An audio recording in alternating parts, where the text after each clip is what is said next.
মেটার একটি কৃত্রিম বুদ্ধিমত্তা মডেল নিরাপত্তা পরীক্ষার সময় ভুল কনফিগারেশনের কারণে ইন্টারনেটে সংযুক্ত হয়ে অন্য একটি প্রতিষ্ঠানের সিস্টেমে অননুমোদিতভাবে প্রবেশ করেছে। ঘটনাটি তদন্ত করেছে মেটা। নিরাপত্তা পরীক্ষা পরিচালনা করছিল স্বাধীন প্রতিষ্ঠান ইরেগুলার, যারের আগে অ্যানথ্রপিকের এআই মডেলও পরীক্ষা করেছিল। সাম্প্রতিক সময়ে ওপেন এআই ও অ্যানথ্রপিক ও পরীক্ষামূলক পরিবেশে তাদের এআই মডেলের অনুরূপ আচরণের কথা প্রকাশ করেছে।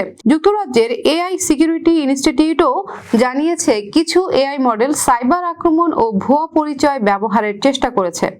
এসব ঘটনার পর গবেষক ও সরকারগুলো এআই নিরাপত্তা পরীক্ষা আরো কঠোর করার দাবি জানিয়েছে। প্রযুক্তি প্রতিষ্ঠানগুলো বলেছে এসব ঘটনা বাস্তব ব্যবহারে নয়, বরং নিয়ন্ত্রিত পরীক্ষার পরিবেশে ঘটেছে।